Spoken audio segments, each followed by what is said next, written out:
mais um.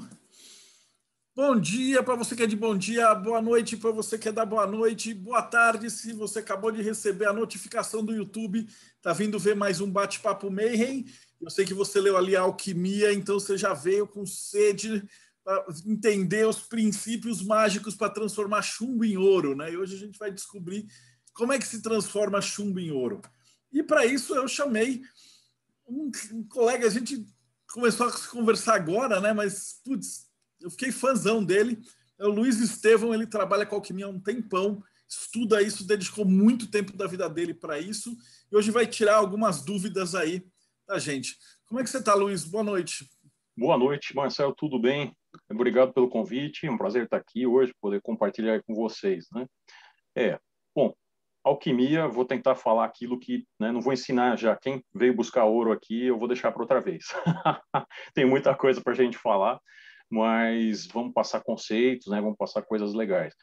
Enfim, minha trajetória, né? Eu atualmente estou com 44 anos. Na realidade, tudo começou quando eu ganhei o meu primeiro destilador em 1988, né? Isso faz um bom tempinho. Assim, que me deu um destilador, eu falei, poxa, que legal que eu vou fazer com isso, né? Então, aí ele falou, você vai destilar planta, dá para tirar óleo de planta. Aí aquilo para mim me encantou. Eu falei, óleo de planta, pô, não sabia disso, né? E aí ele mostrou o processo, botou as plantas lá dentro, começou a sair água e óleo do outro lado. Eu falei, nossa, isso é legal pra caramba, é isso que eu quero fazer na vida. Acordei, né? Aí eu sonhava com isso.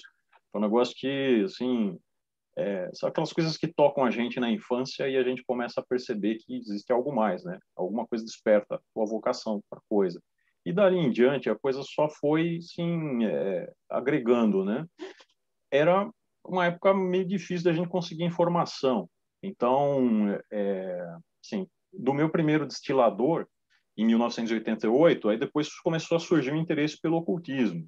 Então, comecei a ir atrás de alguns livros, mas naquela época, assim, ficou só a destilação do óleo na minha cabeça e tinha lá o destilador que era meu xodó. Eu nem sabia muito o que era alquimia, ouvia dizer no colégio alguma coisa tal.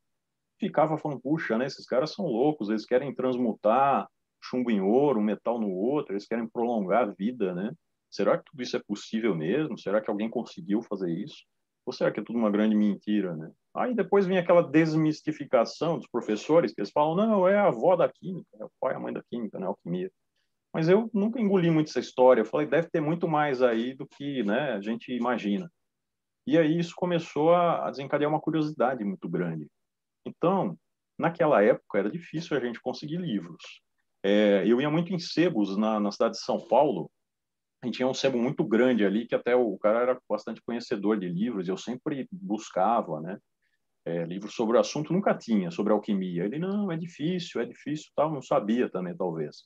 Mas ele falou, mas você gosta de magia, tal, tem esses livros. E aí eu acho que o meu primeiro livro de magia, e acho que de muitos aqui, foi o livro de São Cipriano, né? Esse livro ir lá, fala de alquimia, tem um pedaço que fala de alquimia. E a coisa começou a falar, puxa, alquimia, aquilo esse negócio está me chamando, né? Eu quero saber mais sobre esse assunto. E aí eu ia e não me dei por vencido, voltava no sebo. Um dia, meu pai, lá no sebo, conversando com o dono do sebo, trouxe um livro para mim, que foi o primeiro livro, na realidade, de alquimia propriamente dito. Foi o livro de Fulcanelli, O Mistério das Catedrais. Esse livro é um livro até recente, porque a maioria dos livros de obras alquímicas datam do século XII, XIII, XIV, XV, XVI, as boas, né, obras. Aí eu falei, puxa, esse livro é recente, né? Será que ele vai falar de alquimia e tal? E, paralelamente, eu gostava muito de ler, me caiu na mão livros do Jacques Bergier, né? O Despertar dos Mágicos, tem um outro que é O Amanhecer dos Mágicos, uma coisa assim. E aqui ele também falava de alquimia. Aquilo começou a repercutir de uma tal maneira, eu falei, eu tenho que estudar esse negócio a fundo. E quando eu peguei Fulcanelli e comecei a entrar nas igrejas, para mim mudou todo sentido. Por quê? Porque os construtores das catedrais, especialmente antigamente, eles faziam parte das guildas, né, e de ordens herméticas, e embutiram na simbologia das catedrais, e isso fica bem claro em Fulcanelli, fica bem claro que tem muita simbologia, inclusive alquímica ali. E Fulcanelli começa a dar detalhes. Olha, essa coisa que está na catacumba faz referência à matéria-prima dos alquimistas e tal. E aí eu comecei a entender melhor os processos né? Algumas palavras herméticas. Então, eu acho que tudo isso acabou me despertando muito para essa questão da busca pela alquimia em especial. Eu sempre gostei desses assuntos, magia, alquimia, mas a alquimia me tocou realmente. Então, eu acho que é por aí a caminhada. Caminhada. O Fulcanelli é maravilhoso, né? Eu sou arquiteto e assim, esse foi um dos primeiros livros que eu peguei. E aí você se apaixona porque não tem como, né? Ele vai explicando passo a passo, você vai entendendo e quando você visita mesmo a igreja é que fica, né? Então vamos começar assim, a primeira pergunta de todas que o pessoal está esperando é o que é alquimia? Então como é que começa isso? Né? Qual é a mãe da química? Então da onde que veio? Essa pergunta é uma pergunta bem interessante, né? O que é alquimia? Para o leigo, é aquilo, para o leigo professor meu, né, que falou, é a avó da química, e parou por aí, ou algum outro falou, a tentativa dos caras de transmutar chumbo em ouro. Tá? É uma definição, mas aí a gente começa a aprofundar, a gente começa a ver o seguinte. Primeiro, alquimia é uma ciência que tem as suas raízes no Egito, no Antigo Egito. O Egito foi uma fonte de compilação de conhecimentos, talvez até anteriores ao próprio Egito, e eu desconfio que a alquimia seja anterior até ao próprio Egito, já estivesse lá quando isso foi compilado. Por quê? Porque quando você vai mergulhando na alquimia, você percebe que são traços de uma ciência muito mais antiga que a nossa. Você começa a ver sutilezas e coisas muito mais interessantes.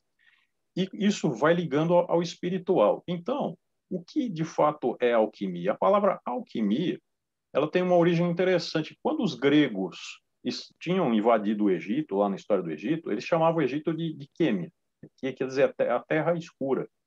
E depois, quando os árabes invadiram o Egito, eles colocaram o sufixo al na frente do nome do Egito. Então, alquêmia era o nome do Egito, originalmente, a palavra, que quer dizer terra escura. Né? Então, essa palavra, alquimia, ela começou era uma referência ao Egito em si. Como a gente sabe que os sacerdotes egípcios eram grandes físicos já naquela época, grandes químicos, tem até um livro muito bonito, chama Física Recreativa, de um russo, eu não lembro o autor agora, posso até ver depois para vocês.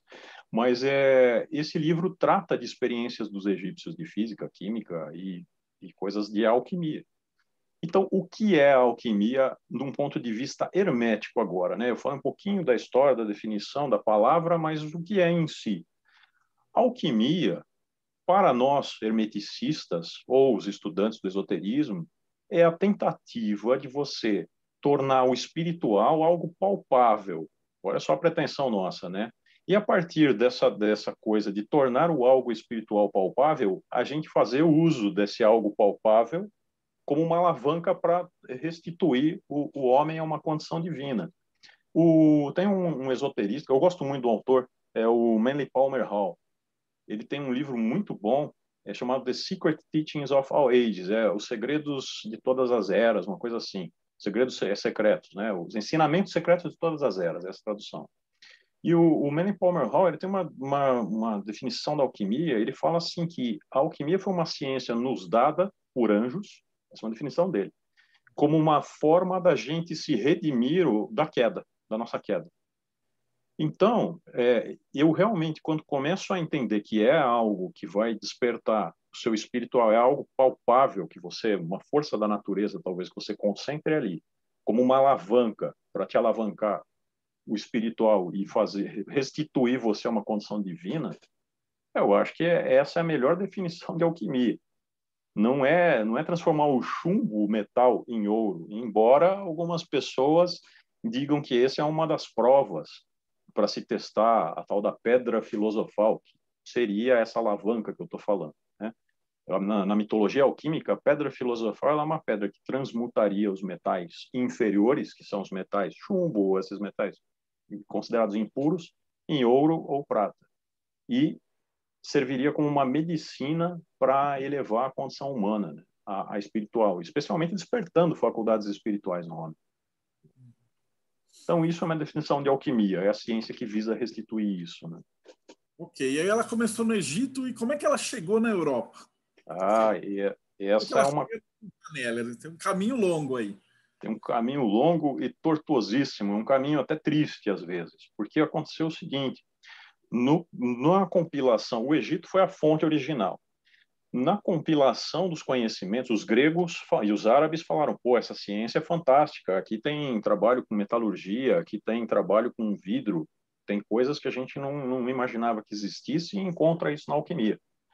E aí eles começaram a compilar todo esse conhecimento e levar para um polo de conhecimento na época, muito conhecido por muitos aqui, que era a Biblioteca de Alexandria, né?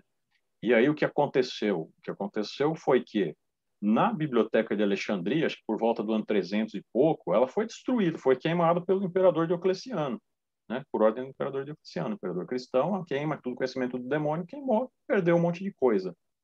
Mas uma boa parte da alquimia, ela se difundiu para o Oriente, pelo Oriente. E ela, assim, e foi até interessante porque não tem uma correlação muito grande com o desenvolvimento da alquimia na Europa. A alquimia na Europa, ela surgiu pela mão dos árabes. O pouco que sobrou dos conhecimentos que não foram queimados em Alexandria, eles chegaram através da Espanha, quando os árabes estavam na Espanha. Então a metalurgia, todo esse conhecimento, até os vitrais, né, começaram a se difundir pela Itália e tal. Isso foi uma coisa que veio muito pela mão dos árabes e dos judeus, naquela época que eram também navegadores e comerciantes, né? Então foi assim que chegou no Ocidente. No Oriente houve um desenvolvimento paralelo e isso foi muito interessante, porque o que aconteceu? Os monges taoístas começaram com esse conceito de tem alguma coisa aqui, os elementos que constituem a matéria, tal, e desenvolveu de uma maneira muito parecida. Talvez até eles tenham tido contato. A gente não tem documentação para comprovar isso. E difundiu. E aí a gente vê que a alquimia oriental, ela é muito a indiana e a chinesa, elas são muito parecidas em essência. Então você vê que eles se conversavam lá. E depois isso veio agregando junto com a alquimia que foi compilada pelos espanhóis, que veio dos gregos, né, consequentemente. E com as raízes no Egito, claro, né, que a Tábua de Hermes é isso, né? Fechado. E muito se fala, né, sobre o grande alquimista, né, que foi o grande divisor de águas, né, o Paracelsus. Né? Eles não fazem que Uhum. tem uma alquimia de antes de Paracelsus e de depois de Paracelsus. Né? Então, quem E, foi esse Paracelsus? Como é que isso aconteceu? tá. Antes de falar de Paracelsus propriamente dito, tem algumas figuras bastante, assim, de grande expoência na alquimia, até anteriores a Paracelso, né?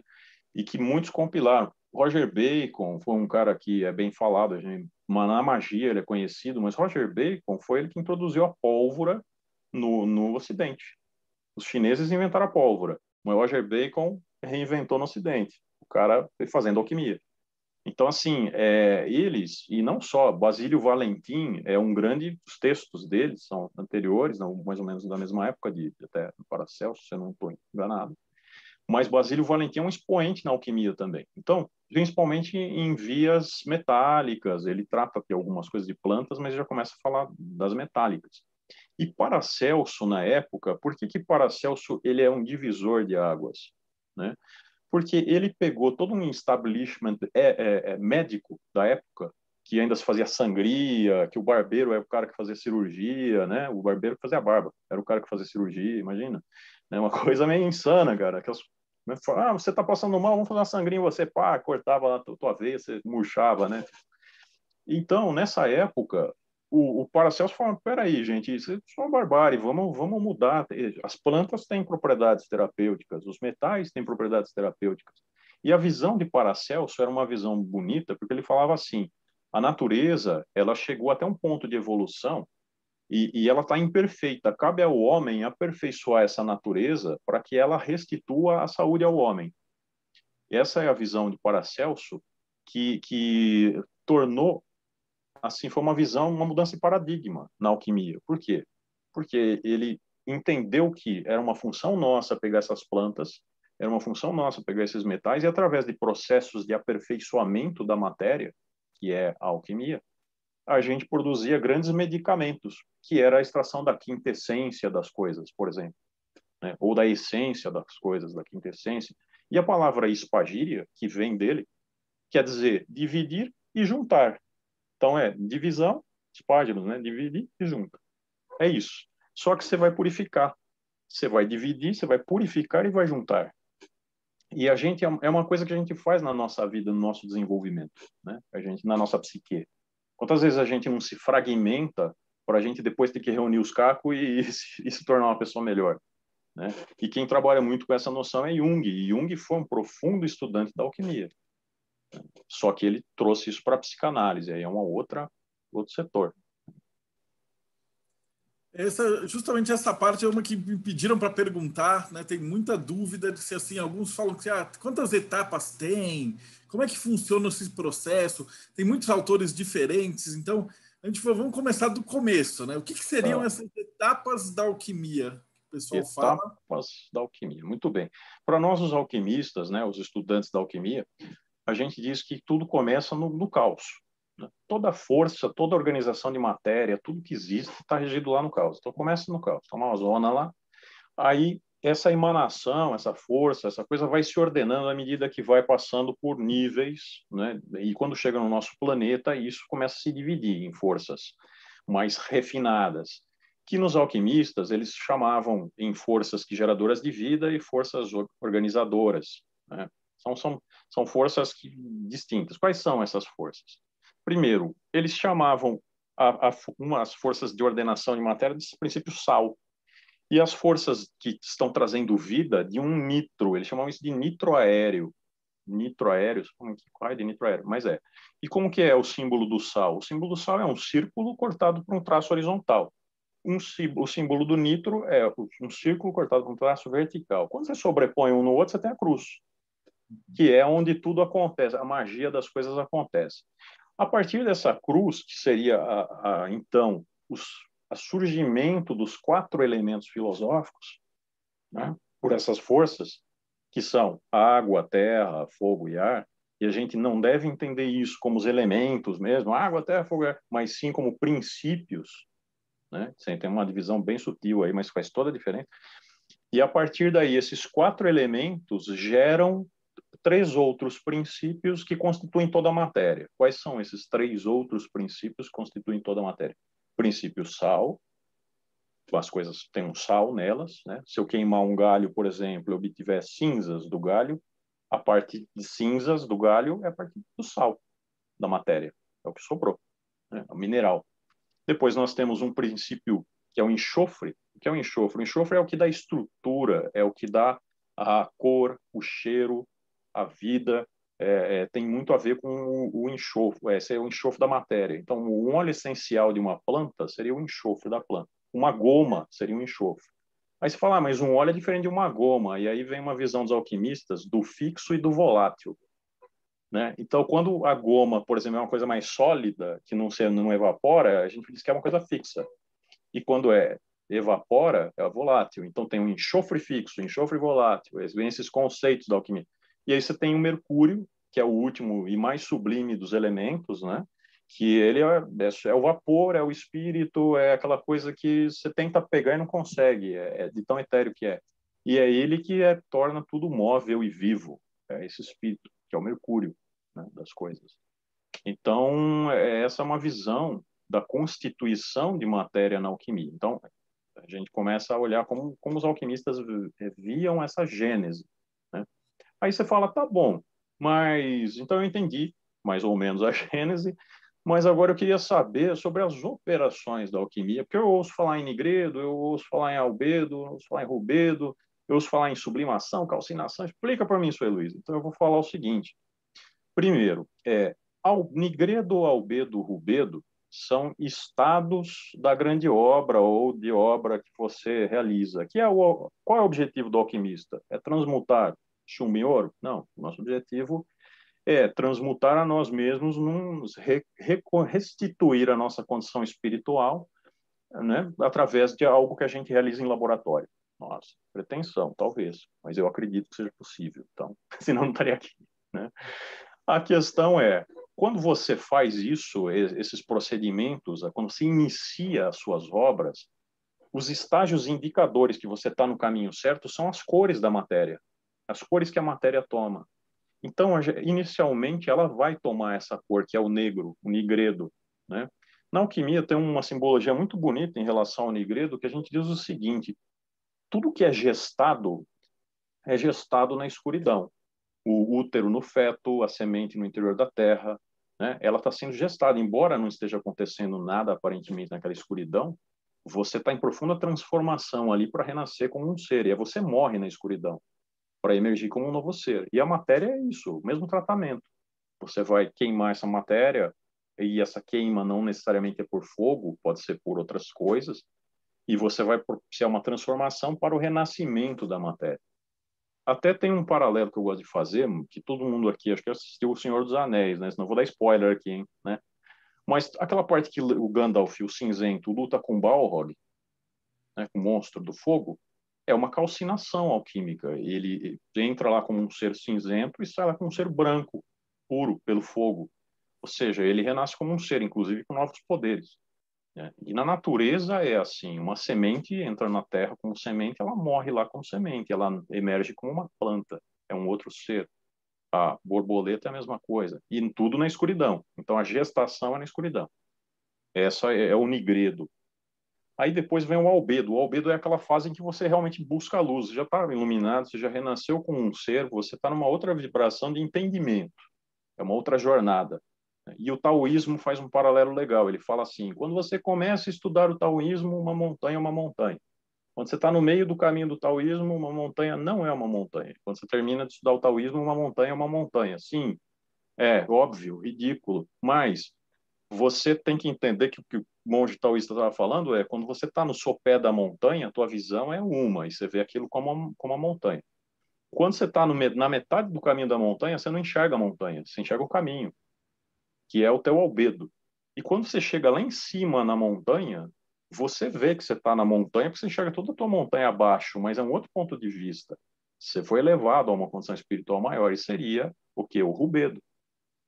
Existe uma fase intermediária, conforme algumas vias alquímicas, que a gente chama de citrinitas, que é uma transição entre o albedo e o rubedo, que é o laranja. O laranja é a cor do nascer do sol, do pôr do sol, é a anunciação de que algo vai se transformar profundamente, né? E os egípcios tinham essa coisa com o sol nascente, o disco solar, tal. Então isso perpetua-se na alquimia. É uma visão bem bonita. Então essas são as vias, não, essas são as cores da obra, né? Aí tem os processos alquímicos. E quais são os processos alquímicos? Aí são aqueles que eu falei para você, são vários, né? Tem gente que divide em 7, tem gente que divide em 12, né? Mas eu uso a 7, que é a divisão em 7. Quais são? Calcinação, o que é calcinação? Calcinar, transformar as coisas num cal, né? Você pega e queima uma matéria até que ela se torne a essência dela mineral. Isso é uma calcinação. A sublimação, que é um conceito que também vai para a psicanálise, né? A sublimação é quando você pega uma matéria sólida e você esquenta ela, às vezes nem precisa esquentar, mas por um movimento ou um calor mesmo tênue. Exemplo disso é aquela naftalina, né? Que sublima, ela muda de estado, ela simplesmente passa do estado sólido e já vai para o estado etéreo sem passar por um estado intermediário. Isso é uma sublimação, uma coisa sublime, assim. Você não tem destilações, nem processos desarmônicos ou intensos ocorrendo. É uma coisa que uma transição suave, mas já para um estado muito superior, né? Aí você tem a putrefação, e a putrefação é muito bonito, porque todo mundo fala putrefação é quando as coisas apodrecem, sim, mas se a gente for olhar, por exemplo, quando você faz uma cerveja ou um vinho, a gente está falando de putrefação, a gente, bem ou mal, a fermentação é uma putrefação, na linguagem antiga alquímica é. Então a gente está matando aquele suco de uva ou matando aquele suco lá de cevada, tá? Através de um fermento, e esse fermento está abrindo essa matéria e devolvendo para você um corpo novo dela. Através da morte, ela está tendo um renascimento. Então, aquilo que morreu como suco de uva vai nascer como vinho, através de uma transformação de morte. E é nessa transformação que esses princípios, sal, enxofre e mercúrio, eles são abertos ali, né? Então, a gente fala, o mercúrio é o grande dissolvente alquímico, ele está sempre presente em tudo. Por ele ser o mais sublime, é ele que permeia todas as coisas, dissolve todas as coisas e contém todas as coisas. É um espírito mesmo na matéria, né? O sal, ele contém informação de quem a gente é, seria um registro acástico. E o enxofre seria energia vital, eu não gosto muito de fazer essa analogia, porque a tríade alquímica não é muito, embora a gente divida em três, mas as coisas não são muito separadas. Elas se interdependem. Não dá para você separar muito. Se estiver tudo separado, você não faz nada. Então, o enxofre é o que contém o elemento vivo, a tua identidade, vai ser o nosso ego, talvez. Sim, porque numa planta, o enxofre é o óleo essencial dela. Então, tua essência, né? Muito bem. Então, aí qual seria outra, né? Porque eu não falei, falei da putrefação e perdi o fio da meada. Mas aí depois vem a solução. Solução é quando você dissolve alguma coisa em outra, né? Aí vem um dos mais importantes processos alquímicos, que é a destilação, e é através daí que a gente separa o sutil do espesso, como falava Hermes Trismegisto na Tábua de Esmeralda, é necessário, com grande indústria, que separe o sutil do espesso. A destilação é uma forma de fazer isso. A sublimação também é. A destilação é outra. Nem tudo sublima, tem coisas que passam por um estado intermediário. Então, a gente vai, vamos supor, fazer um conhaque. Você pega um vinho, põe ele na retorta, no seu destilador, põe fogo embaixo, um calor, e ele vai sair o conhaque do vinho, o espírito. E antigamente se falava, né, espíritos, as bebidas. Então era o conhaque do vinho. Então a destilação é um processo importante. E aí tem dois tipos de destilação: destilação a seco e destilação com líquido. A seco é quando você pega uma matéria seca e queima ela lá dentro e extrai essa essência por um processo que se chama pirólise, ou seja, quebra pelo fogo mesmo. Não deixa de ser uma parte de calcinação, você está transformando uma coisa em sal de um lado, mas você está tirando um espírito pelo outro lado do teu bico da retorta. Você está separando tua matéria. Né? Então, é muito importante, talvez o mais importante deles. Né? Aí depois vem os dois processos já da grande obra. E esses processos quais são? A coagulação da matéria, porque uma vez que eu quebre tudo, desmonte tudo, eu preciso reunir tudo de volta. E aí a gente lembra do mito de Osíris, né? Morreu, tal, depois juntou os pedaços e ele foi ressuscitado. E nunca é como falta um pedacinho dele lá na mitologia. E aí a alquimia é a mesma coisa, a gente vai tirar o que a gente chama de supérfluo. Toda aquela matéria que a gente purificou várias vezes, inclusive, a gente reúne, reconjunta ela como um Osíris renascido. E isso é o processo que a gente chama de coagulação. Por isso tem aquele axioma, né? Solve e coagula. O que é o solve e coagula? São operações alquímicas. Dissolve tudo, depois junta tudo. Mas nesse intermeio você vai ter que fazer muita coisa. E o último passo, que eu falei de 6 processos, mas eu vou falar o certo, é a tintura. O que é a tintura? É pintar a coisa? Tintura, os alquimistas chamam a pedra filosofal ou outras pedras de tintura ou elixir. Eles podem ter vários nomes. Por quê? Porque, teoricamente, aquela pedra, ela tinge, mas não é pintar o seu corpo, ela tinge o teu campo, ela eleva o teu campo a uma outra vibração. E isso é tingir. É um processo análogo a eu pegar uma roupa e tingir uma roupa. Então, é o tingimento, é eu fazer o teste da minha pedra filosofal, ou pedras, podem ser feitas várias pedras de vários reinos, eu também vou falar isso, né? Então, você pega essa pedra, usa ela como medicina e ela faz alguma coisa, tinge. Então, é a tintura. É o último processo alquímico, é o teste que a gente faz para ver se a pedra está realmente, de fato, funcionando. Uma pergunta da Vera, que ela fala que em várias imagens de alquimia e tal, você vê uma rosa branca, uma rosa vermelha e depois um hermafrodita. Se você podia comentar um pouquinho nesses símbolos. Sim, na realidade, essa rosa branca, a rosa vermelha, são coisas distintas. Então, como eu falei, se a gente observar, elas estão, uma está no estado de albedo, a outra está no estado de rubedo. O que ela está significando é a transição da matéria para um corpo perfeito. Por quê? Vamos entender o seguinte: as cores na alquimia, a transição do albedo para o rubedo, a gente faz um processo que usa o que a gente chama de mercúrio filosófico para a gente fazer essa transição na matéria. Ou seja, o mercúrio filosófico é o espírito, vai? Algo espiritual que a gente capta, né? Os alquimistas captam e usam na matéria para elevar ela a uma vibração maior de energia. Quando a gente eleva a matéria a uma vibração de energia maior, a gente muda o estado dela. Então, e a polaridade dela também. Por isso que é um hermafrodita, que a gente chama. O hermafrodita é um ser que ele está em perfeito balanceamento entre polaridades, macho e fêmea. Então, e por que rosa? Porque existem algumas vias alquímicas, existe um livro alquímico que chama-se Mutus Liber. Algumas pessoas dizem, mutus é livro mudo. Outros falam, mutus é o livro das mutações. Bom, a gente entende como quiser, mas é um dos melhores livros de alquimia, é um dos que menos tem palavras. É puramente imagem, quase, só tem no comecinho alguma coisa, o resto é tudo figurinha. E é uma via que se faz com o orvalho, o róscio. E a palavra róscio, rosh, ela se parece muito com rosa. Inclusive no hebraico, não sei quem estuda hebraico aí, tem vários significados. E a palavra rosa, da Rosa Cruz, tem sua origem no róscio, que é o orvalho.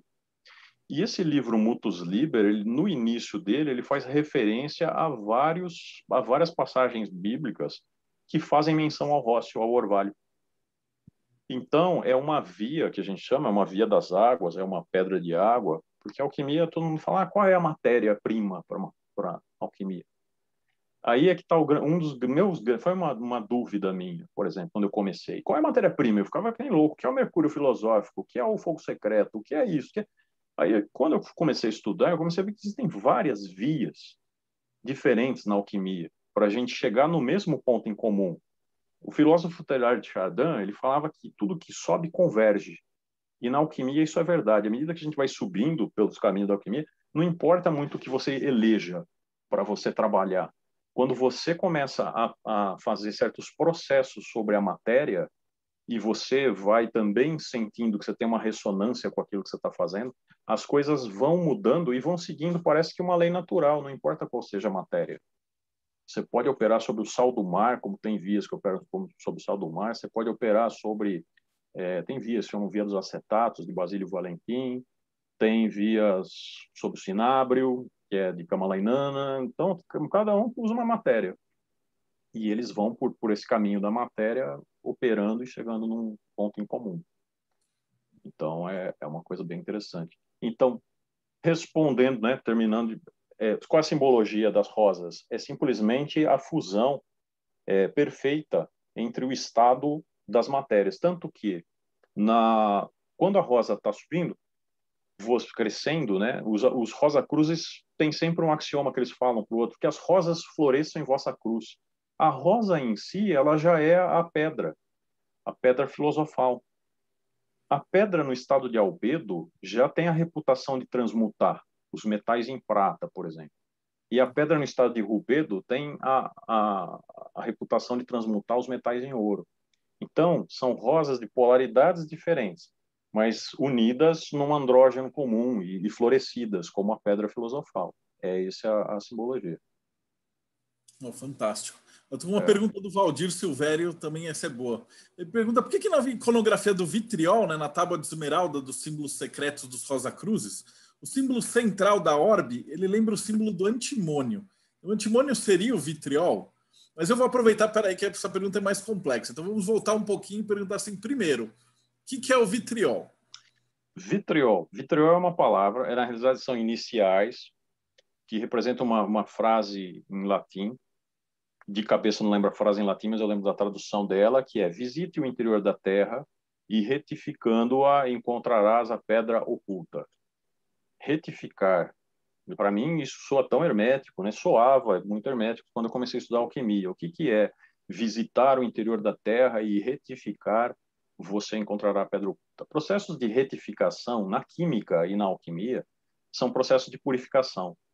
Então eu pego uma terra, um mineral, alguma coisa, eu calcino, eu queimo isso e desse mineral eu vou tirar um óleo, eu vou tirar um ácido, eu vou tirar coisas desse mineral. Os alquimistas sabiam fazer isso maravilhosamente bem. E usar de novo tudo que saía desse mineral que eu estava trabalhando, dessa matéria que eu estava purificando, o meu Osíris assassinado, eu pegava e separava essas coisas em frações, purificava todas elas, depois reconjuntava. E obtinha muitas vezes, porque a alquimia no passado usava calores, especialmente essas vias minerais, usam quantidades de calor muito grande. Então, quando você terminava de cozinhar esses minerais já nesse estado de purificação e reconjuntados, tal, você obtinha coisas que pareciam vidros, pedras, cristais. Então, essa era a lápide oculta naquela época que se encontrava mergulhando no interior da Terra, porque você extraía esses minérios da mina, né? O porquê que a questão do que ele falou aí do antimônio? O antimônio é um metal e que era usado em uma das vias alquímicas, que é uma via que trabalha com ouro, inclusive, para purificação, separação de mercúrio e ouro. Ele era, tipo o mercúrio da época. Ele tem essa propriedade de purificar metais. E mais do que isso, o antimônio, quando tratado, eu não fiz essa via, conheço pouco dela, quando é tratado de alguma maneira hermética e alquímica, ele tem a propriedade de você ir juntando nele certos metais e a reputação é de que existe uma transmutação, ele gera uma pedra capaz de tingir outros metais. Aí eu já não sei, não é uma via que eu trabalho, mas... Esse livro, Símbolos Secretos do Rosa Cruz, ele é muito estudado nos graus filosóficos dentro da maçonaria, por isso que a pergunta do Valdir. Sim, e tem mais uma coisa sobre o vitriol. Vitriol, os alquimistas chamavam de vitríolo, também vem da palavra vítreo ou vitrióleum, que era quando se pegavam e se obtinham os acetatos dos metais, e essa é uma via que os cátaros conheciam, e Basílio Valentim conhece e fala muito dela, via dos acetatos, e você destila isso e obtém coisas a partir desse vitriol, é um vidro. O sal, o cristal do seu metal, ele parece um vidro colorido. Então, eles também chamavam de vitriol essas substâncias, os vitríolos. E alguns químicos chamavam do ácido sulfúrico. Por que o ácido sulfúrico? Porque quando você queima a pirita, que é o sulfeto de ferro, né, você obtém o ácido sulfúrico, que é um óleo daquela coisa que parecia que eles moíam e ficava parecendo um vidro, com os cristais quebrados, né? É o óleo do vitrióleo. Então, tem várias explicações para essa palavra. E, aliás, isso é muito comum na alquimia. É mudar, inclusive, o nome das substâncias conforme a forma delas na obra. Terrível. Você está falando assim, dependendo do caminho vai ter. São galo preto, galo branco, galo vermelho, que cantam para Pedro, né, ao negar Jesus. Isso. Esse é um negócio interessante, porque o galo é o símbolo do Mercúrio. O galo é a ave, está no ar, é mercurial. Né? Por que o galo preto? Por que o galo branco? E por que Pedro? O nome já fala pedra, né? O Pedro é a pedra. Inclusive na Bíblia. Pedro, tu és a pedra, tal, e sobre ti edificarei minha igreja, tal, e o pessoal... Mas Pedro também, a palavra em inglês para salitre é saltpeter, sal de Pedro. Por quê? Porque era um sal que tem uma característica até do nitro, muito parecida com o nitro aéreo, que os alquimistas chamavam, e esse sal ele surgia em pedras velhas. Ele vinha pelo guano dos morcegos, ele vinha pela uma titica dos passarinhos, tal, e era muito comum crescer uns cristais assim, às vezes nas pedras velhas, meio brancos, e o pessoal ia raspando lá esses cristais. E daí se obtinha pólvora, daí se obtinham ácidos, né? Então, por que simbolizava o galo? O que tem a ver o galo? O galo, na realidade, é uma alusão a esse nitro aéreo, a forma que eu estou usando ele nas fases da minha obra. E lembrando que o galo também ele anuncia o amanhecer, né? Que é a vinda da luz, é a mudança de estado justamente da matéria que eu estou operando. Então, por isso que está falando de Pedro e essa relação com o galo. Saltpeter, o sal de Pedro ou a pedra. Uma coisa que eu tenho visto muito é que, dependendo do livro, você tem uma pegada que é bem mais cristã, e aí você tem uma outra pegada árabe que é diferente com os outros símbolos. Como é que eles faziam para conciliar, assim? Você vê muita diferença numa alquimia cristã, de uma alquimia oriental, de uma alquimia muçulmana. Sim, isso é um negócio fantástico. Quando você pega os textos aí de 1500, 1400, até 1200, 300, que é dos templários e tal, nossa, se você começa a ler aquele livro sem um cunho moral, sem você ter um coração nobre, ele já te amaldiçoa já no começo, já, tipo, olha, você nem vem aqui se você não tiver um intuito nobre de ajudar os pobres e tal. Os árabes, naquela época, já eram mais científicos. Eles não estavam muito preocupados com a moral, eles achavam que você já sabia o que fazer, se fosse correto. Então, autores como Geber, que é um grande alquimista lá do passado, e muita coisa, inclusive veio de Geber, até coisa de pesos, processos, né? Aí que mais é o Ibn Sina, tem o outro que é um rei, é o Khalid, né? São textos que são conversas mais filosóficas e científicas. É uma abordagem que parece mais científica para aquela época. Inclusive os livros de Geber mesmo tem noções de peso já, de coisas que na época a gente nem se imagina, né? No Ocidente vestia saco de farinha, né? E mal feito ainda. E os caras lá já tinham uma sabedoria legal, padronizavam coisas, né? A própria escola de Avicena era um negócio mais científico, os caras já percebiam coisas, tinha estatística, era um negócio muito avançado para a época. Então, essa é a diferença. Mas, em simbologia, isso também é interessante, porque em simbologia alquímica, muito do que veio nos textos que foram difundidos através da Espanha vieram pela mão dos árabes, como eu tinha dito. Então, eles preservaram muitos dos símbolos, os desenhos, os anagramas, as coisas todas foram preservadas. Mas, claro que eles pegaram e botaram um cunho da moral cristã em cima daqueles processos. Até porque é difícil você deturpar muito uma coisa científica, né? Não tem como. O resultado da formulação científica é ser o mesmo, né? Se você É, aqui ou na Índia ou na China, você vai chegar no mesmo resultado, né? exatamente. Então, assim, existe uma grande diferença nesse quesito. Assim, os textos árabes eles são mais ricos, às vezes até menos herméticos, como por exemplo tem o texto de Miriam, que ela acho que está atribuída que ela seja irmã de Moisés, e ela está falando com um rei egípcio sobre uma via seca na alquimia, um caminho seco, que eles usam o natrão, que é aquele sal que usa para fazer embalsamamento de múmias. E ela diz que obtém uma pedra que transmuta muito rápido, tal, a partir do natrão. E ela dá uma receita lá de como se faz. A gente não entende muito essa receita, né? Porque tem certas coisas que ela menciona que a gente não faz ideia do que seja, mas por uma referência mais histórica, porque por uma referência de processo a gente entende o que ela quis dizer. Uma substância fica meio perdido. Tem uma pergunta legal do Cristiano, ele fala assim, estou totalmente leigo em alquimia, mas do ponto de vista da pessoa prática, como é que você utiliza esses conceitos da alquimia para você melhorar a vida de uma pessoa, né? O cara fala assim, eu sou dona de casa, eu gostaria de estudar alquimia para melhorar a minha vida. Então, num sentido muito básico, como é que a alquimia pode ajudar alguém? Como que a alquimia pode ajudar alguém? Essa é uma pergunta fantástica também, porque quando eu comecei a estudar alquimia, eu assim, eu não tava, fui mais na curiosidade mesmo. Eu falei, é legal, eu gostava, claro, tinha aquela paixão, a verdadeira vontade, mas curioso.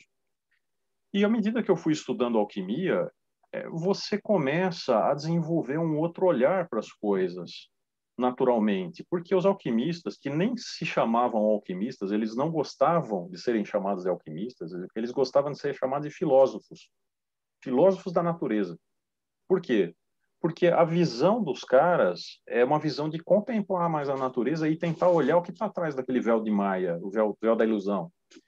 Essa é a visão. Então, quando você começa a estudar alquimia, por ser uma coisa muito empírica, é até recomendável que a pessoa não tenha muito background em química, tal, né? Não precisa. É até mais fácil de você pegar essa visão, o que está acontecendo, você sente os processos, sente a matéria. Então, eu acredito que você desenvolva muito o seu sentir em relação às matérias. Essa é a primeira coisa, você desenvolve essa capacidade de aumentar o seu sentir. A segunda coisa, quando você começa a estudar alquimia e as vias alquímicas, você começa a ver que os antigos faziam coisas que não são mais ensinadas em nenhuma escola hoje. Por exemplo, alguém que sabe destilar um ácido sulfúrico? Não. Alguém sabe fazer um ácido nítrico em caso de necessidade? Não. A Polícia Federal controla a produção de carbonato de potássio. Da cinza de uma planta você extrai carbonato de potássio, ou seja, você pode fazer sua própria matéria. Conhecimento que liberta você, né? Um ácido, uma base, um álcali, uma coisa que você vai usar na tua vida para fazer remédio, para fazer o que seja, né? É um conhecimento que não tem preço. E eu vejo que isso sendo agregado às pessoas só pode ser uma coisa positiva, porque o conhecimento transforma também. Além de libertar, ele transforma. Por isso que eu digo, quando você está observando uma matéria em operação ali num vaso acontecendo, você também está sendo transformado. Você está lendo um livro de alquimia, você também está sendo transformado, porque são conhecimentos da natureza, né? Essa coisa de fazer, por exemplo, extrair o salitre, né? Salitre é um negócio que o Napoleão, nossa, na época dele, das guerras, ele fazia os caras fazerem xixi, lá tem uma lei para você fazer xixi num lugar para extrair o salitre, que é o sal de Pedro, salpitra, para fazer a pólvora, um dos ingredientes da pólvora. Então você vê, e são coisas que a gente não, ninguém na escola chega para você e conta isso. E é uma coisa que você pode fazer no quintal da tua casa.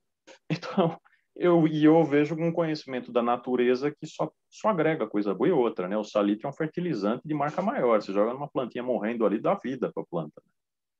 Demais até queima, mas um pouco vixe.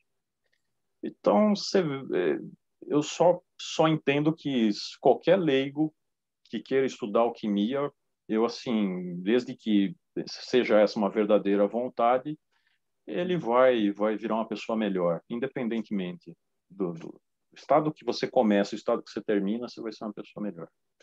Não Dentro da como, gente. não como moral, desculpa, né? Só para não soar arrogante.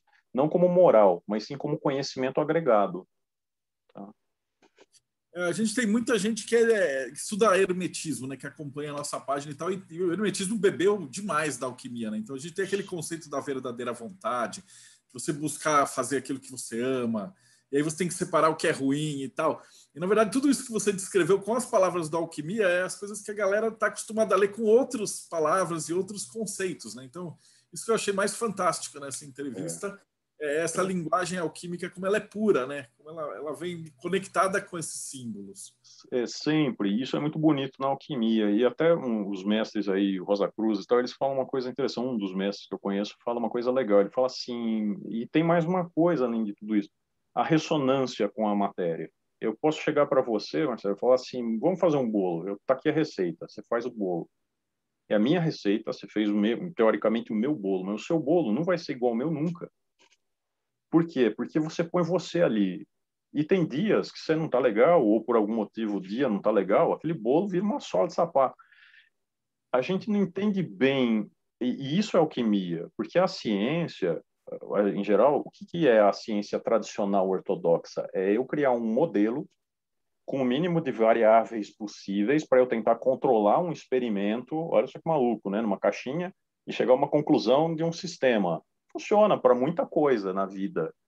Mas a alquimia e a natureza não operam assim, né? É o imprevisível, é justamente o bolo, né? É o que eu falo. Você vai lá na cozinha, você está num alto astral tal, produz, o negócio sai maravilhoso, todo mundo elogia, de repente você vai no outro dia, faz a mesma coisa, é a mesma coisa. Não sai.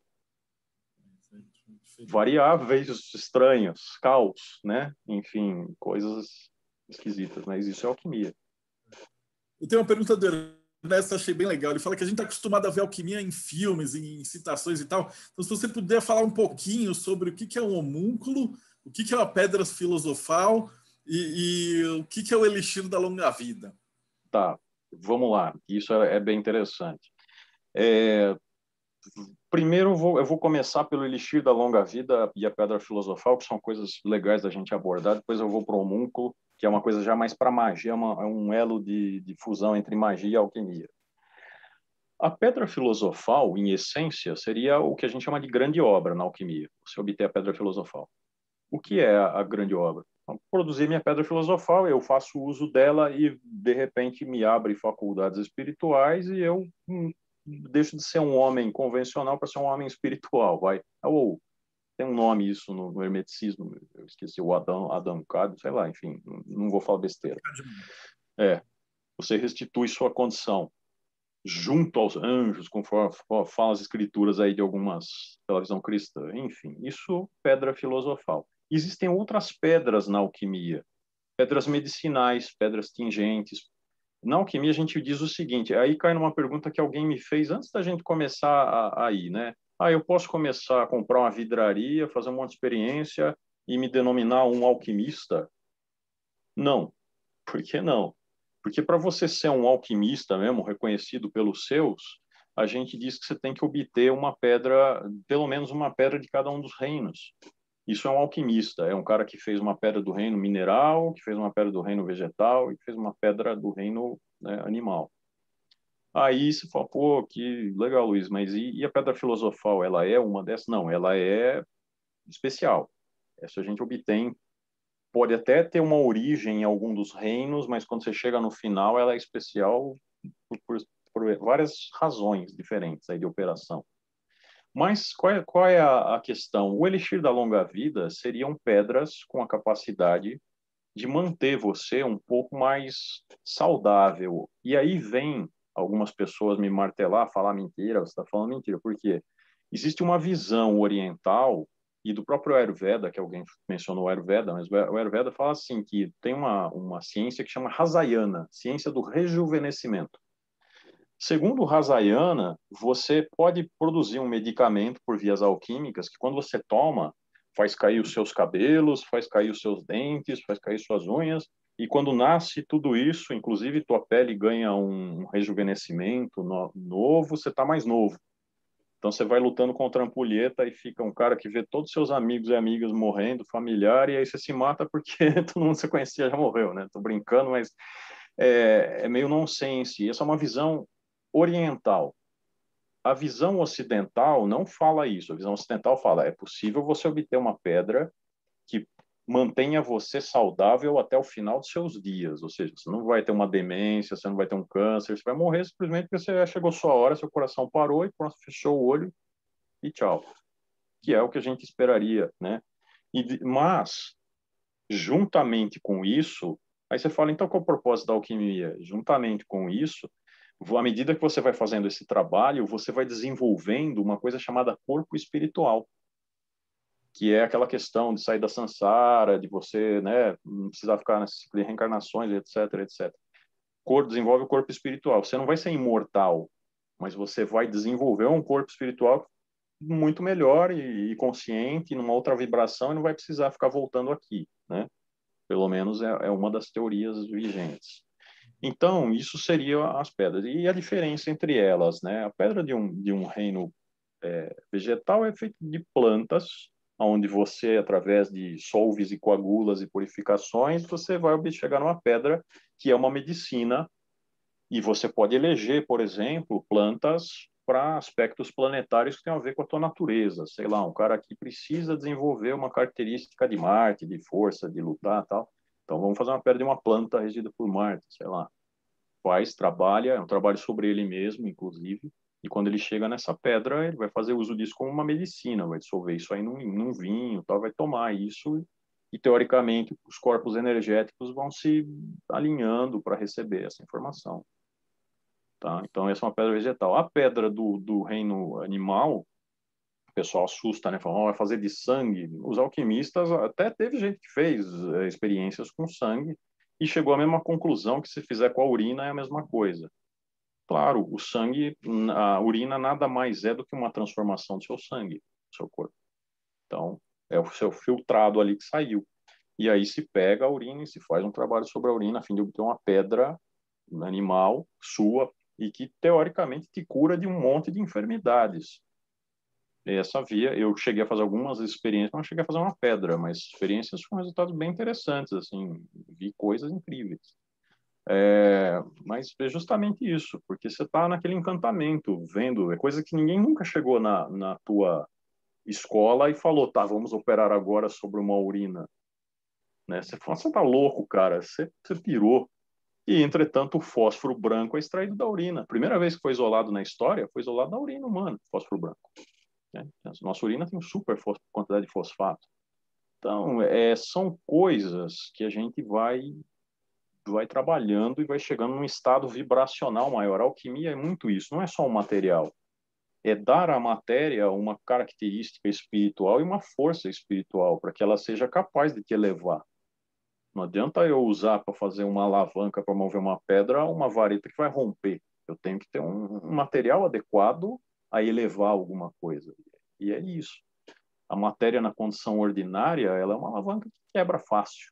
Mas se você fizer vários experimentos, você chega a uma condição muito melhor da que você partiu. Então, esse é um dos objetivos, né? E, claro que, se você pega, por exemplo, uma pedra nas vias minerais, aí a coisa é bem... O buraco é mais embaixo, como a gente fala. Tanto que, se parte, para obter a pedra filosofal, se parte das pedras dos minerais. E aí vem o vitriol de novo. Visita o interior da Terra, porque se parte do mineral, se passa pelo reino vegetal, porque tem alguns procedimentos que vão envolver algumas coisas aí do reino vegetal, para se chegar numa pedra filosofal que tá já num reino acima, a gente fala, já está numa outra condição. Porque você fez tantas operações em cima daquela matéria com coisas até que a nossa ciência desprezou, que você fala, puxa, tem alguma coisa acontecendo aí que eu nunca vi na minha vida. E, de fato, tem. Né? E essa é uma conversa que o rei Khalid teve com o filósofo Morienos. E o rei Khalid queria saber de Morienos, mas conta para mim, Morienos, qual é a matéria-prima, né, da pedra filosofal, da obra? Qual é? Aí o Morienos fala, mas ó, rei, essa matéria ela é jogada pelas janelas, ela está nos calçamentos, ela está em mim, está em ti. Se você não sabe, não sou eu que posso dizer. E o rei ficava bravo, né? Eu insisto, tal. E ele fazia isso. Por quê? Porque, na realidade, estava em tudo, de tudo se pode fazer alquimia. É o que eu falei, pode-se partir de várias vias diferentes. Então, até da terra, Luiz, se eu pegar a terra, sim, até da terra você pode fazer. Se for um cara bom de separação e purificação, você faz da terra também, uma pedra, por que não? Agora, aí vão entrar outras coisas nesse procedimento, e é aí que eu vou recomendar um livro para todo mundo, que é o primeiro livro mais simples de alquimia que existe, um livro muito legal, se você quer desenvolver a visão do alquimista para operar, é o Aurea Catena Homeri, ou Cadeia Dourada de Homero. Você pega esse livro, você começa a ler, você vai falar, mas é um livro que está falando mais da natureza do que da alquimia, mas é um livro que começa a falar de experiências muito simples que dá para qualquer um de nós fazer em casa sem laboratório, sem nada, com garrafinhas, com coisas simples, e observar. E aí, quando a gente começa a observar e ler esse livro, a gente começa a desenvolver o entendimento do véu de Maia, do que está atrás do véu de Maia. Então, se você falar para mim hoje, qual é a obra mais importante para quem está começando a estudar a alquimia, eu vou recomendar de cara esse livro, Aurea Catena Homeri. São 2 volumes, o terceiro é um apócrifo. Os dois mais importantes, o primeiro e o segundo volume são os mais importantes. É bem legal. Aí, se uma outra pessoa fala para mim, tá, mas que outro livro você recomenda para mim? Eu vou recomendar também de um alquimista português, que já é falecido, é o Rúbelos Petrinos, Alquimia e Espagíria. Muito bom, porque ele ensina a fazer forno, ensina a fazer o processo de destilação com plantas simples, e ensina a fazer uns elixires já bem legais que funcionam medicinalmente muito bem. É um livro para principiantes se encantarem ou falar realmente isso não é para mim. Então, são 2 obras. Se gostou, aí tem uma outra lista aí, que nós vamos falar mais para frente. Uhum. E o homúnculo?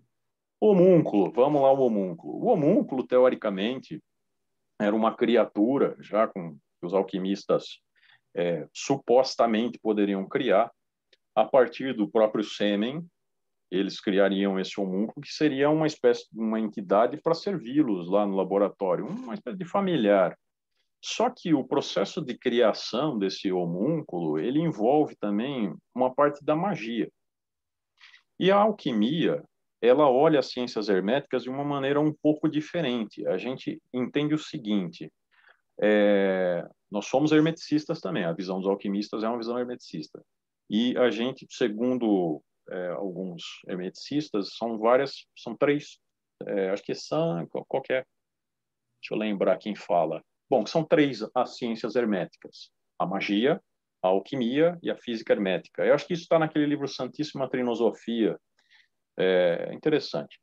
A gente tem, os alquimistas têm para si aquela questão assim, nós temos primeiro que obter essa pedra, fazer o uso dessa pedra, se ela não matar a gente, ela vai levar a gente espiritualmente, a gente vai desenvolver uma visão, né, para poder lidar com outras forças. E aí a gente começa a estudar magia. Na alquimia, se começa sempre primeiro com a alquimia. E quando se vai para a magia, um dos primeiros processos de obtenção das coisas na magia, que permeia os domínios de alquimia e magia, é a obtenção do homúnculos. Porque não é um processo unicamente alquímico, é um processo também mágico, envolve certas forças ali no vaso, já do alquimista, ele já tem que estar com outras forças circulando por ele, né, para fazer a realização de certas coisas diferentes. E aí entra um cara muito interessante na alquimia, que pouco falado pela Igreja Católica, que é o São Alberto Magno. Se a gente pegar a história de São Alberto Magno, ele era um alquimista, foi um alquimista dentro da igreja, e o cara tem a reputação de ter feito surgir gente num banquete, feito mesa voar, mudado o clima de uma região, surgir servos lá servindo as comidas do nada. Então, tipo, o cara era realmente, se alguém realmente desenvolveu esses poderes, foi ele, e mostrou perante a corte, mostrou perante o clero naquela época, e ninguém falou nada, acho que até por medo, né? Mas, então, quando vai para os domínios, é o homúnculo. O homúnculo é um servidor do alquimista, servidor para várias coisas, né? Então, basicamente, é isso. Legal. Então, também uma pergunta da Sônia, ela falou assim que muita gente vê da alquimia, de filme, essas coisas, que eles se ligam com os 7 planetas e com os 7 metais. Você podia falar assim, tipo, um pouquinho, o que quer dizer esses metais? O que é um chumbo, um estanho? Sim, na realidade, os alquimistas eles percebiam os metais como metais nobres e puros, e até antigamente eles dividiam os metais, se conheciam poucos metais. Então você conhecia o chumbo, o estanho, o zinco, o cobre, a prata, o ouro, faltou um que eu citei, bom, enfim, e o ferro, coitado do ferro, né? Aí eles associavam o ferro tem no nosso sangue, o ferro é uma coisa que a gente faz as lanças, tal, o ferro é vermelho, o ferro é da cor de Marte. Então o ferro ele também está ligado à nossa vontade, uma pessoa anêmica, branquinha, ela é apática, tal. A gente tá faltando Marte naquela pessoa. Então eles começavam a relacionar doenças aos metais e regências também ao corpo das pessoas. Então, por exemplo, a pessoa quando tinha anemia ou era branquinha, tal, eles faziam o Paracelso mesmo, faziam um acetato de ferro, uma coisa assim que usava como medicina para isso. E é uma regência marcial, ele falava, a pessoa está apática, com algum problema, etc. Vamos fazer, dava lá e funcionava, melhor. Você ganha ferro, fantástico. Aí e os metais todos, eles funcionam como o Basílio Valentim classificava em metais mais impuros e metais mais puros. E qual era a diferença entre os metais? E essa visão vem dos árabes e dos egípcios. Os metais, eles são constituídos todos, como eu falei lá no início, pelos princípios sal, enxofre e mercúrio. Todos. Não tem nada, até a gente é constituído na alquimia. Sal, enxofre e mercúrio. O que acontece é que a proporção entre os princípios se modifica. No ouro, teoricamente, que seria o metal mais sublime e incorruptível e condutor de energia elétrica e maleável, todos esses 3 princípios estão em equilíbrio. Esses 3 pilares, eles estão exatamente iguais, em situação equivalente. Então, no chumbo já não é assim. No chumbo a gente tem uma quantidade de mercúrio muito grande, uma quantidade de enxofre muito grande, uma quantidade de sal muito pouca. Por isso que ele se funde muito fácil e a uma baixa temperatura e ele é muito maleável, o chumbo. E isso é considerado uma fraqueza pela visão dos árabes e do Basílio Valentim. Então, quando a gente trabalhava um metal desses e tingia um metal, fazia o processo de tingimento, que eu falo, é pegar uma pedra já produzida e jogava em cima de um metal desse, a gente corrigia essas imperfeições desses princípios, sal, enxofre e mercúrio, e automaticamente elevava a ele a uma condição de nobreza. Então, ele se tornava um ouro ou uma prata, dependendo da nossa pedra, como a gente fazia a nossa pedra. Então, era isso que fazia a conversão de um metal em ouro, né? Aí entram aquelas questões, a pessoa fala, mas você está viajando, porque transmutação a baixa energia é um negócio que não existe. A ciência fala que transmutação existe, mas você precisa de um reator atômico para transmutação. Aí tem alguns trabalhos de Lewis Kervran, que foi um cara que queimava plantas, estudava as cinzas das plantas e os elementos da terra e via que as plantas, às vezes, tinham coisas que não tinham na terra, então elas tinham que ter tirado de algum lugar, elas tinham que ter transmutado aquele alimento. Ele fez experiência com galinha, por exemplo, e mica, que é um mineral, então ele tirou todo o cálcio da galinha, da dieta da galinha, e pôs lá uma outra substância. A galinha comia outra substância, que acho que é, sei lá o que era, e convertia isso através de transmutação biológica. Aí todo mundo linchou o Lewis Carroll, falou, não, esse cara viajou, vamos botar uma camisa de força nele e tal. Mas em 1976, tem um estudo de um forte no Canadá, um forte militar, é um estudo militar, de um cara um judeu chamado Salomon, alguma coisa, e ele comprova que a transmutação biológica ocorre e cria um modelo para explicar isso. É com base, inclusive, nos canais de íons das células, tal, que a gente tem aí, hidrogênio. É uma coisa com base no hidrogênio. Então, e existe uma corrente de alquimia que fala, e é isso sim, é mais ou menos isso aí, a explicação. Aí eu falei, então tem alguma coisa.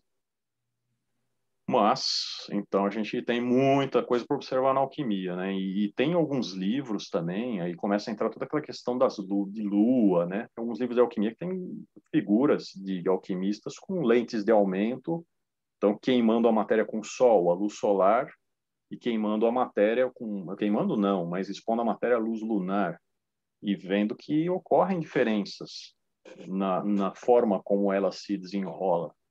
Então, talvez existam radiações que você traga à matéria e permita que ela se modifique. Muita coisa interessante aí. Isso é legal. Então, outra pergunta aqui. Por que falam que para transformar ouro você precisa de ouro? Isso que ele está falando, ou ela está falando, é o que a gente chama na alquimia de uma via particular. Vias particulares vão dar pedras que não têm medicina nenhuma, a função dela é só transmutar. Qual é o objetivo de você pegar? O que você vai fazer numa via particular? Eu vou pegar ouro. Se eu falei para vocês que a essência do ouro é o enxofre do ouro, assim como a essência de uma planta, né? O óleo essencial de uma planta é a essência dela. Se eu pegar essa essência de uma planta, por exemplo, e jogar num álcool, eu vou ter um perfume da planta. A mesma coisa, analogamente, é eu pegar essa essência do ouro, que é o enxofre do ouro alquímico, e jogar isso num metal que não é ouro. Eu estou conferindo uma essência a uma coisa que vai receber aquela essência e se tornar como o original. Então, por isso, é uma via particular. Você vai pegar o ouro e vai extrair vai obter uma pedrinha dessa via, mas ela só tem essa capacidade de realmente transmutar metal e mais nada mais. E nem dizem aí as línguas que não é uma coisa forte nem potente, diferente de outras pedras que se obtém. Perfeito. Eu tenho uma pergunta também, devia ter feito lá no comecinho, né? Mas dado tudo que você falou de alquimia, do teu trabalho e tal, o que é magia para você? O que é um alquimista que pega magia? Bom, magia para nós, minha definição, tá? Uma definição pessoal. Magia é quando você usa, você tem conhecimento das forças naturais, e eu estou falando, não estou falando de ciência só, estou falando de todas as forças naturais que te cercam, ou você sente essas forças naturais, e consegue, de alguma maneira ou outra, manipular essas forças para que isso crie um resultado ou a teu favor, ou a favor daquilo que você deseja, né? Manipulando essas leis naturais. Ou seja, você vai manifestar algo através da tua vontade e do teu conhecimento dessas forças naturais. Não é muito diferente de alquimia. Por quê? Se eu estou falando que tudo se origina no caos, né, que são as forças naturais, e depois tudo vai para o reino da matéria, e eu estou querendo pegar essa matéria e transformar em algo mágico, que vai elevar o meu espírito a uma condição maior, no final é magia. É hermeticismo, né? É o hermetismo. Mas é por um outro caminho. É um caminho de trabalhar a matéria. Não é tanto um trabalho ritualístico ou um trabalho muito interno, a princípio, porque eu sempre fui muito refratário e confesso, essa é a minha culpa. Eu sempre fui muito refratário à alquimia espiritual, eu achava uma besteira. Mas, à medida que eu fui trabalhando a matéria, eu mudei minha ideia a respeito da alquimia espiritual. É claro que existe muita mistificação em cima disso, mas é nítido quando você começa a entrar no laboratório com uma outra postura, com um outro respeito pelo que você vai fazer, com um outro propósito, as coisas fluem de maneiras diferentes. E eu acredito que assim como na magia, na alquimia, eu posso dizer que acontecem coisas que a gente pode chamar na ciência normal de singularidade. O que é uma singularidade? É uma anomalia. Toda singularidade é uma coisa anômala. Aconteceu uma singularidade, né? Os cientistas falam, né? Não, isso é uma singularidade. Tipo, é uma coisa que eu não explico. Tá lá, uma anomalia. Posso até explicar futuramente. Eu acredito muito que a magia e a alquimia geram singularidades. Por quê? Você está modificando o tecido da realidade de alguma maneira para manifestar algo. Então, quando eu estou no laboratório nesse propósito, nessa tensão, nessa presença, e estou ali operando sobre uma matéria, existe uma ressonância minha com a matéria. E vão acontecendo coisas que às vezes você fala por um cara, um cientista, e como já aconteceu, eu já trouxe um cientista no meu laboratório, ele olhou e falou, cara, eu não explico isso. Eu não sei o que é isso, eu não sei o que está acontecendo. Aí eu falei, nem eu, você não sabe, nem eu, mas se é da área, eu não sou. Então, você tá vendo, tô vendo, a gente tá acreditando, é por isso que é uma coisa meio mística até. E pronto, e acontece, né? E por falar nesse conflito de místico com ciência e tal, a Ana Luísa ela pergunta assim, tem alguns exemplos de desenhos que eles usam símbolos de signos, janelas astrológicas. Então, isso tem a ver com data e escolha astrológica mesmo? Ou os signos que a gente está acostumado da astrologia tem outro significado simbólico? Eu vou dar uma abordagem para você que eu gosto muito, que na realidade não é uma, são duas. Aí vocês vão me odiar ou vocês vão me amar, porque vocês vão falar, pô, você vai me quebrar as pernas, mas não é. É o seguinte, um dos mestres nossos aí que ensina alquimia para a gente, ele fala assim, a questão astrológica, ela tem uma influência, claro, mas é muito mais da egrégora do que da coisa em si. Por que da coisa em si? Porque você tem os seus 7 planetas aí na alquimia regendo você dentro. Tem as sefirotes, e isso tem uma relação com as sefirotes da Cabala. Tá tudo dentro da gente, assim como está fora da gente. Então, a partir do momento que você se vincula a uma egrégora, por exemplo, astrológica, tal, claro que você também traz essa força para aquilo que você está fazendo. Essa é a nossa visão alquímica. E pode ser que isso tenha uma interferência grande no resultado final, se você realmente botar fé naquilo, aquilo até torna mais intenso, porque você realmente vibra na egrégora. O mestre nosso, um deles, fala assim, não seja um escravo disso. É legal você fazer as plantas, o trabalho sobre as plantas, as regências, e acho que até alguém me perguntou mais para trás essa questão das plantas, né? Quando a gente vai começar a trabalhar a fim de obter a grande obra, né, a Pedra Filosofal, a gente tem que fazer um alinhamento dos nossos corpos de energia. E como a gente faz esse alinhamento dos nossos corpos de energia? Através da produção de elixires de plantas que são ligadas aos planetas, regidas por Júpiter, Saturno, Vênus, Terra não, é Vênus, é Marte, os 7 planetas, né? E aí você faz uso desses elixires, inclusive nos dias planetários. Mas também tem a ver, de novo, com a egrégora. Claro que também tem a ver com a planta. É uma questão de ressonâncias, né? No final, é um grande alinhamento de forças e para um resultado maior. Então, falar que não funciona é muita arrogância da minha parte. Eu prefiro ter essa visão que realmente as egrégoras desempenham um papel muitíssimo importante naquilo que se faz. E realmente. Eu achei essa palestra fantástica. A gente já está quase acabando, mas tem a última pergunta para alguém que acabou de chegar. O cara quer comentar, gostou e tal. Que conselho que você daria para alguém que, tipo, o cara assistiu essa palestra e falou, porra, gostei de alquimia, assim, por onde que eu começo? Tá. Você tem, de novo, assim, vá primeiro atrás desses livros que eu falei, para ver se é uma coisa que você gosta mesmo. Né? A Áurea Catenomera é um livro gostosinho, ele é fininho, não é um livro, assim, absurdamente, são 2 volumes, mas não é 2 volumão, e nem é uma coisa cheia de hermeticismo e termos que você vai pegar e largar fora.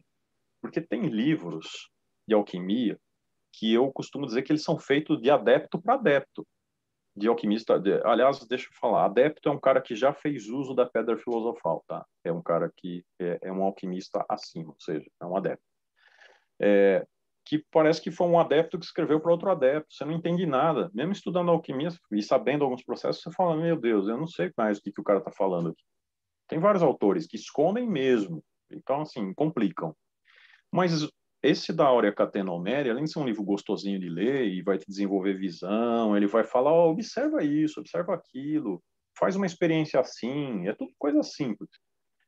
Esse é legal. Tem um da Mirelle, que é uma alquimista, é uma mulher alquimista, é meio atual, chama Alquimia em Mistério, mas tem tradução para o espanhol, Mistérios da Alquimia. Mirelle. Bom livro também. E Rúbelos Petrinos, como eu já indiquei. Com esses três, você já tem material para entender muito o processo, para fazer experiências legais, sem precisar de um laboratório, né, absurdamente grande. Nada, assim, terrível. Tá? Outros livros, eu posso recomendar outros autores. Aí, se você realmente falou, na alquimia, para mim, agora eu vou voltar para os anjos lá. Enfim, o que você faz?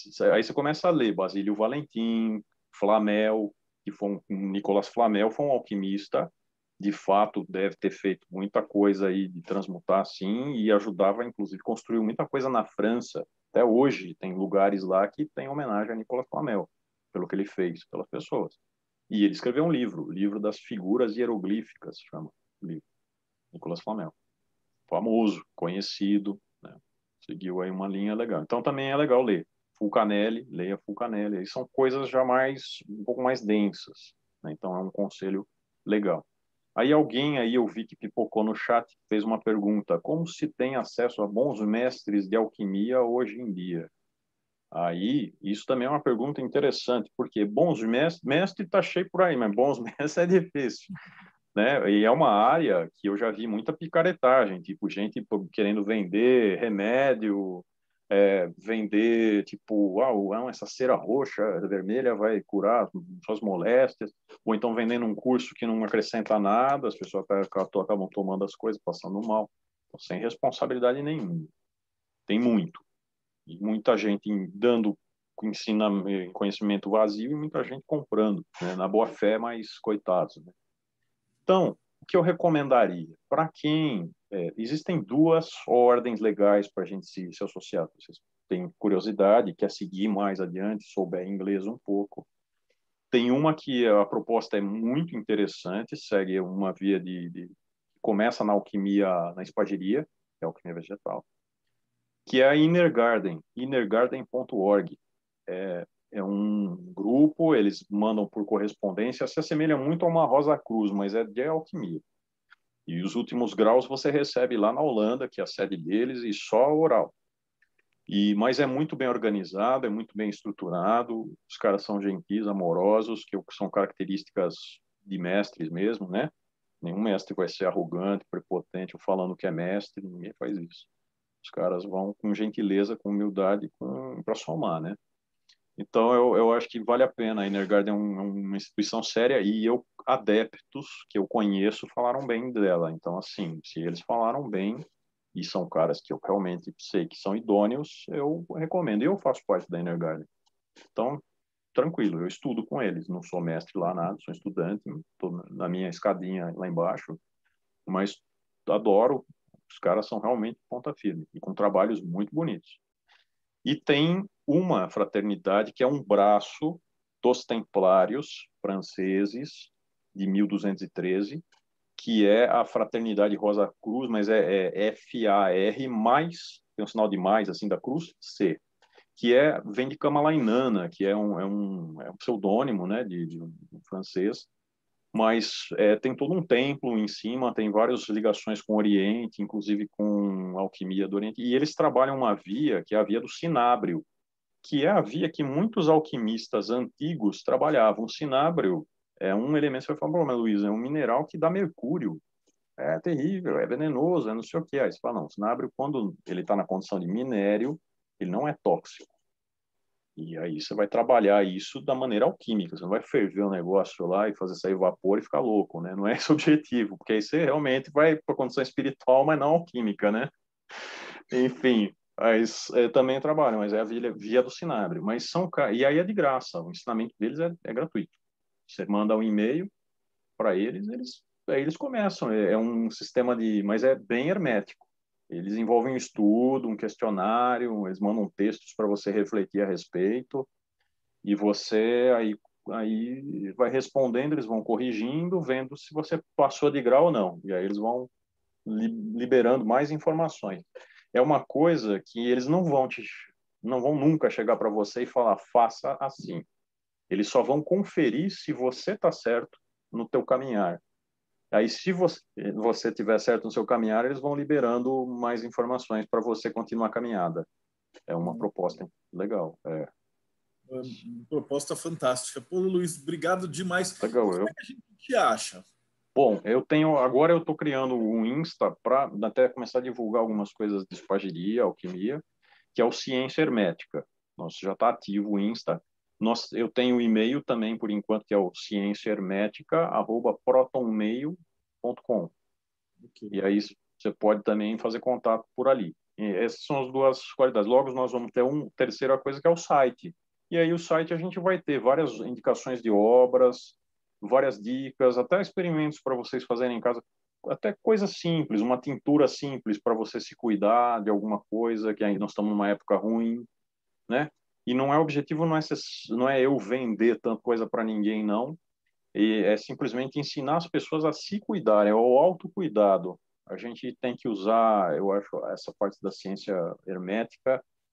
Hoje a caminhada é muito individual, ela está muito individual, né? O sapato que me serve para caminhar às vezes não serve para o outro, mas de repente ensinar um pouquinho de como fazer um sapatinho ajuda, né? Então esse é o propósito, né? Vamos fazer uma tintura alquímica, sei lá, uma coisa assim simples para as pessoas já começarem a se cuidar, a se prevenir, a viver menos com medo, né? Com mais saúde, porque tá difícil. Maravilha. O pessoal que estiver no futuro, o Luiz, eu estou sempre em contato com ele, assim que esse site estiver no ar, então ele vai estar aqui na descrição dos comentários, então é muito provável, se você estiver assistindo isso aqui em 2025 ou mais, o YouTube é eterno, então o site dele vai estar aqui embaixo, nas referências que ele falou. Então aqui aí você acha e faz teu caminho. Então, Luiz, obrigadão de novo. Cara, e sabe que você pode contar com a gente que você precisar para fazer divulgação aí dos seus campos. Eu agradeço a oportunidade, agradeço a quem veio, né, pelo interesse, espero ter contribuído com alguma coisa, que todos tenham saído daqui um pouquinho mais interessados, né, na alquimia, que é o propósito, que quanto mais gente nesse caminho, mais agrega também para mim, né, porque tudo é uma grande troca. Então eu agradeço a oportunidade dessa troca aí com vocês, tá bom? Maravilhoso. E para você que está assistindo a gente vai fazer umas perguntas para ele fora e tal, mas vou me despedir aqui.